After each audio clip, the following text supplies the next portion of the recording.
moving quickly has never been good news. No, it hasn't, has it? No.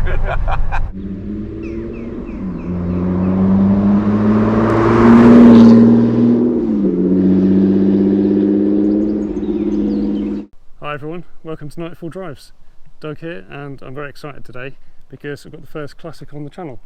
Welcome to Mike's 1974 Triumph 2500 Estate.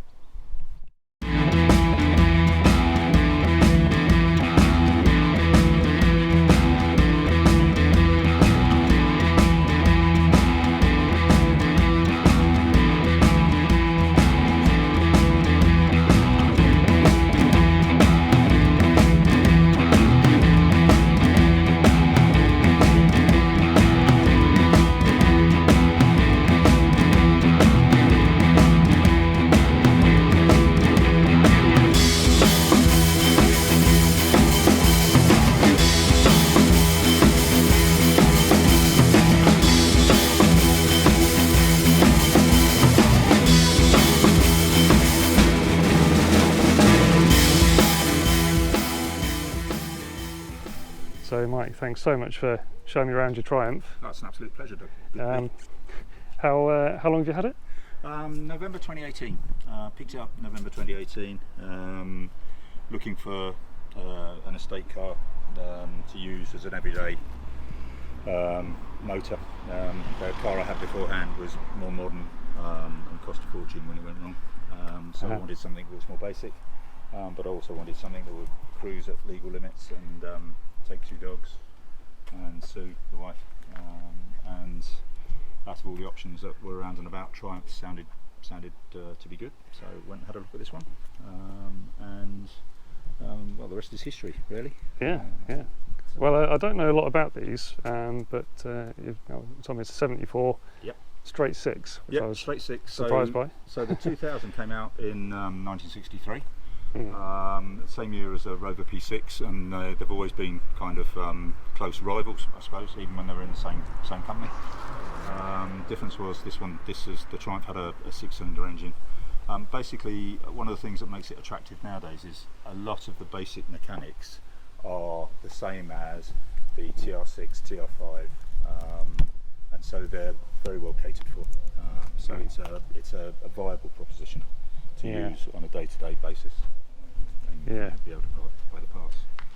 So this particular car I liked. I bought it from a trader basically, who got it from an auction site. But when I was thinking about buying it, I looked into its history, and it had been a car magazine staff car for a number of years. So you could go back and look up all that they'd done on it and how they looked after it. And that to me was worth an amount of money. Plus the fact that actually for a 40-something-year-old car, it was actually incredibly sound. Needed work, but still incredibly sound. Yeah, well, I mean, so the basics were there. It looks like we've gone back in time, really, doesn't it? I've done a lot of work on it, I have to say, since basically a lot of it was due to lockdown. The car went along to body shop up the road about a week before lockdown. I'd stripped it down, took it along there, and then of course lockdown happened. So the car was stuck down there, and I was stuck up here. And eBay and wine kind of make a dangerous combination. So you start buying. Definitely. I've been there. And it all got a bit out of hand. But it's good. It's and it's been christened Winnie. Yeah, Winnie the Pooh. Obvious reasons due to the colour. It's the only car I've ever named, I have to say. But it just screamed out. I think it suits. Obviously, I've dressed for the occasion as well. Yes. Today. Absolutely. It's too warm for my brown check shirt as well. I brought as well. But it's a beautiful thing. Winnie is honoured. So do you want to have a look inside? If you could show me inside, that'd be great. So in its day, it was a quality motor. So really very much the BMW 5 Series of its day. One of the things that I also liked about the clubs, the Triumph clubs, is basically that you can modify these and they don't lose value. That you don't get people looking down their noses at you. So, you know, sensible modifications. So the front seats are Audi TT. The dashboard, it comes straight out of a 2500S rather than the TC, this was really kind of more the poverty spec. And the wheels are 2500S. Bits and pieces like that. So a lot of chrome and nice two-tone wheels. That's, I mean, and it's amazing really when you look at it. It's actually now for nowadays it's a very small car, and yet in its day it was a large family motor. So it just shows you how things have changed. Yeah, it's very narrow, isn't it? It is. It is. Yeah, very narrow. A lot of glass area, so you didn't have to have the thickness in the pillars that they have nowadays for crash testing and things like that. So it's and as I say, you can throw two dogs in the back. It's a remarkable condition for something that's used daily. It's it's what I call a good 10-foot car. So you stand 10 feet away, and it looks quite nice. You know, if you go up close to it, you'll see, you know, the front wings are starting to have rust bubbles on them. You know, bits and pieces, scabs, you know, coming around all over it. But it's a 48-year-old car. I guess I won't go too HD with this. No, you're probably best not. Mind if I have a seat? Absolutely, please.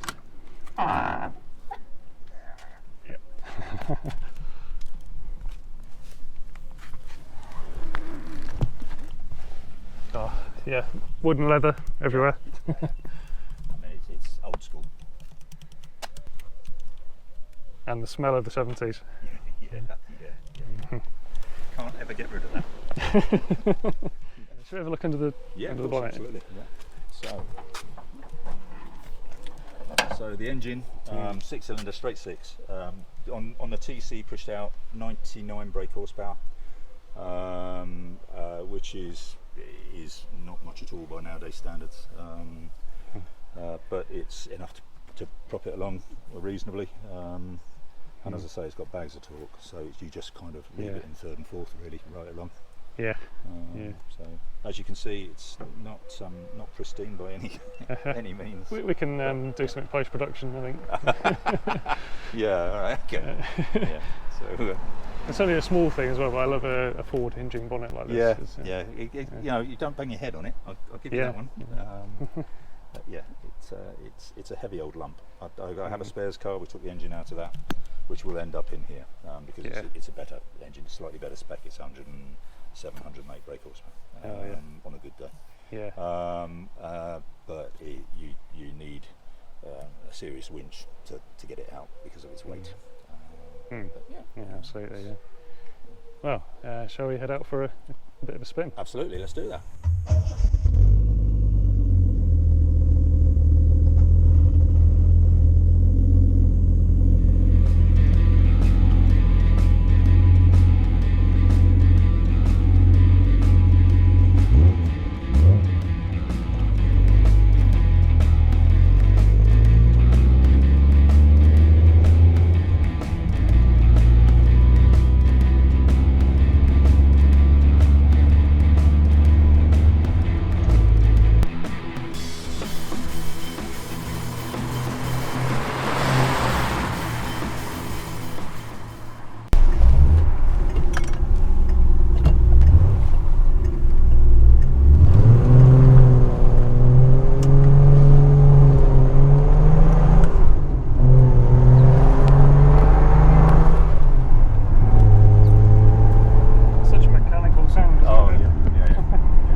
Factory. It was let's see, 8th of August. 8th of August was when the build started on it. 12th was when it was delivered to the garage for sale. And it was, as I said before, it was a TC, so it was more than poverty spec. So no power steering. The overdrive was extra. And one of the things I've been doing slowly is upgrading the spec to what they call S, 2500S. So I've got power steering sitting on the garage floor waiting to go in. I've got the S spec engine, which is a better engine. It's got the wheels on it now. It's got the dashboard. which just makes it more pleasant to drive. Really, power steering will be a boon, I have to say, because it's a heavy old beast at the front. Yeah, I imagine. Yeah, it's all right when you're going along. Like now, it's fine, but when you try to parallel park, you get to use muscles that you forgot you had. Yeah.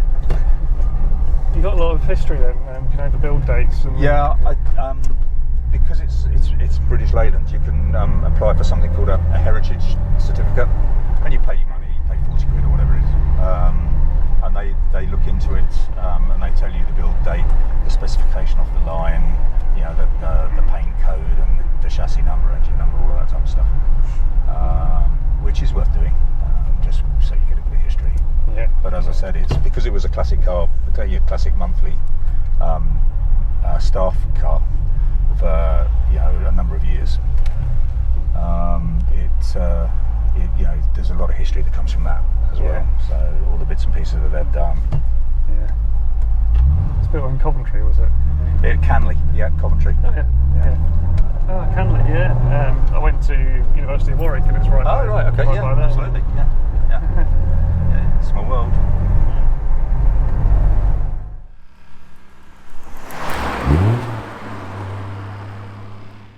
You have to get used to things like it was built pre-standardisation of certain things, so the indicators are on the right. For the first however many weeks that I had it, I kept on switching the windscreen wipers on every time I went around corners. You quickly adapt, but I guess. Well, I think actually it's the more sensible side to be, because you can change gear at the same time. Yeah, some ways, yeah. My Mark 1 MX-5 was the same. That was obviously Japanese. The Japanese way around, but I think they've changed over now.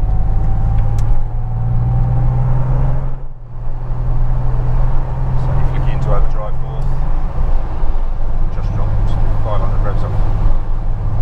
Yeah. It's like a second gearbox on the back of the original gearbox.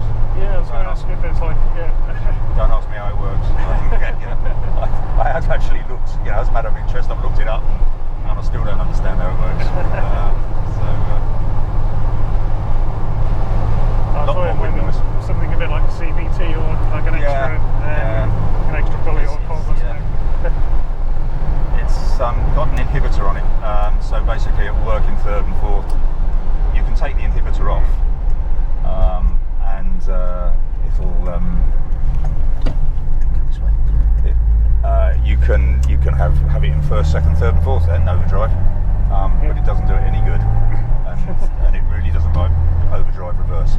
It writes the gearbox off very quickly, apparently. Yeah, you're right about the wind noise, is it? It's very upright. The windscreen pillars are very upright. And plus, of course, the door seals are 40x years old, and everything else is as well. So it all comes in.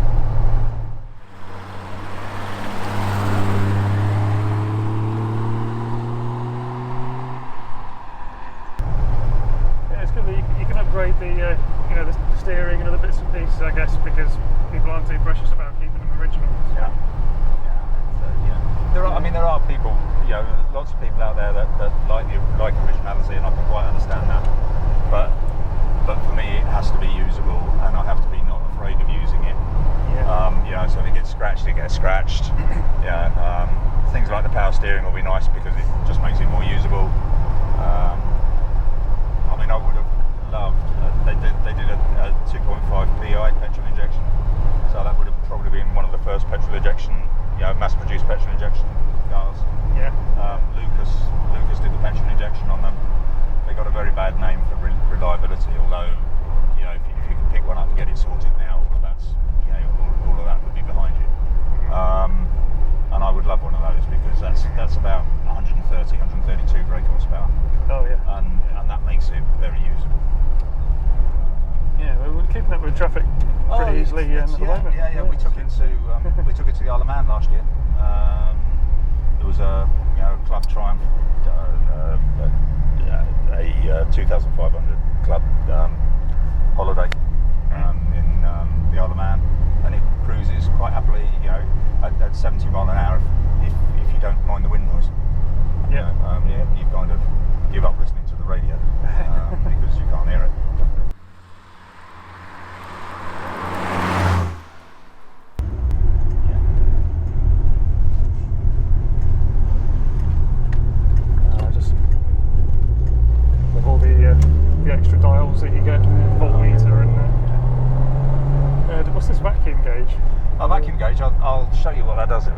There's some stuff. Prior to computers, mechanics used to use vacuum gauges to tell all kinds of things. So, whether the head gasket was blown, or perhaps whether the timing was out. A vacuum gauge will tell you all of that if you know how to read it. So I've got a list in the glove box that tells you what to look for what type of a problem that you're having. There's quite a few colour codes there. Yeah. I always used to think it was a bit of a poser's gauge, to be honest with you. Until I read up. The reason I've got it is because the spares car I've got came with the vacuum gauge. So I thought I'll just use it then.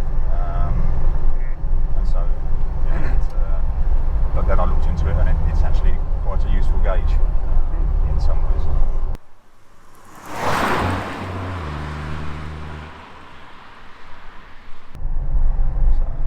DAB radio in it. I've got reversing camera, which actually is very useful. That's the screen. Okay. Reversing screen. Okay. Yeah, I find that extraordinarily useful in mine as well. Yeah. It's one of those things that you don't miss until you've had it. Once you've had it, you miss it. Where's the camera there? I didn't actually notice. The camera's on the boot, on the tailgate. Yeah. Really close to quite close to where you've got the rear. Oh,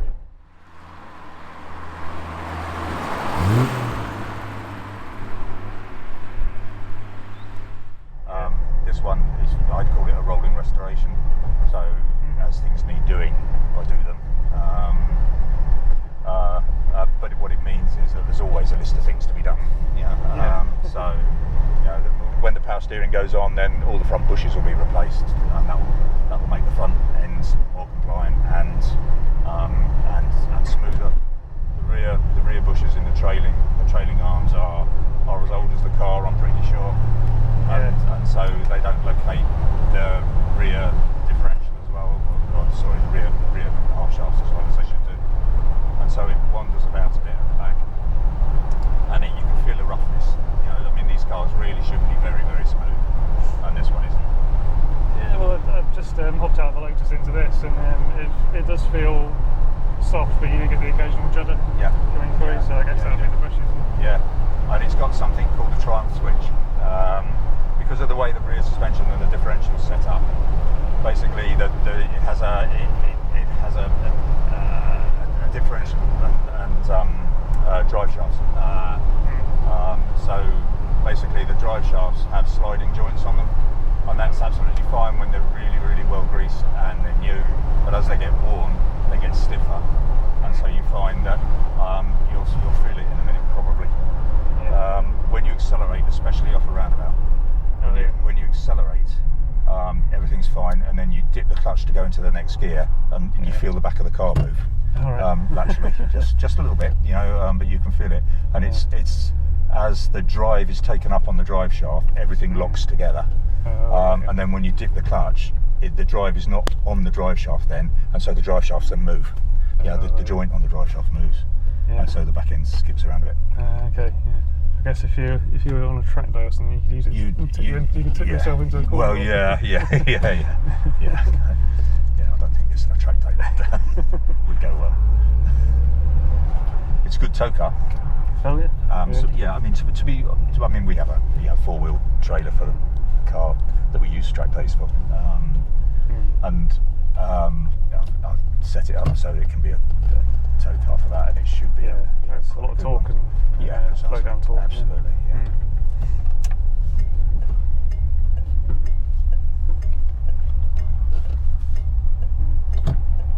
Can't go over that noise. It's great, man.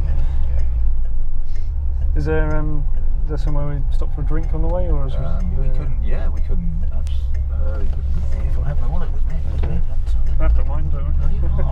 Well, there you go. The result. Village Inn. Fantastic. Yeah, well, I thought I should at least buy you a drink. Well, that's very kind of you. Taking me out. Never known to refuse.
yes, league, absolutely. Yeah.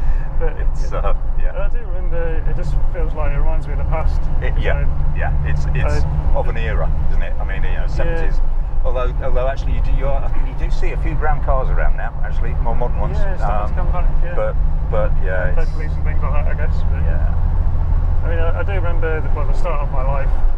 Growing up in the 80s, I do seem to remember everything was brown or orange. Yes. Brown, beige and orange. Brown, beige and orange. Yeah. It might just have been with the shopping centre where I lived or something. No, I think that's a pretty astute observation, to be honest. But I guess brown cars as well maybe went out of fashion a bit because I guess something about a brown thing moving quickly has never been good news. No, it hasn't, has it? No. A bear or something. Yes. Yeah. So maybe there's something psychological about it. Yeah, maybe. Maybe. It's incredible you're able to use it as much as you do. Yeah. Not sure, in generations to come how feasible it's going to be because I don't know what's happening with petrol in 20, 30 years time. Yeah, I feel more optimistic now. I saw Sebastian Vettel running Mansell's old F1 car with synthetic. With biofuel or whatever they call it, yeah. If they can very produce clever. that in sufficient volumes and sustainably, then hopefully. Well, this has been a lot of fun. Thanks very much, Mike, for taking me out and taking everyone out on the ride in the Triumph. It's a great way to start, hopefully, a long series of classic car owner stories. I really appreciate the time, and there's another couple in the garage as well. So I'll hopefully be making something on those in the not too distant future. Thanks very much, Doug. It's been an absolute pleasure. It's always good to show off what you've got, so to speak. Thank you very much for actually spending your time coming here and doing this. It's been great. Yeah, I look forward to demonstrating the other couple of beasts that I've got. Yeah, we'll be deliberately mysterious about what the other ones, the other beasts may be, but so keep an eye out for those and subscribe if you like, and hopefully there'll be, like I say, a few more to come. So thanks very much. Thank you. Cheers.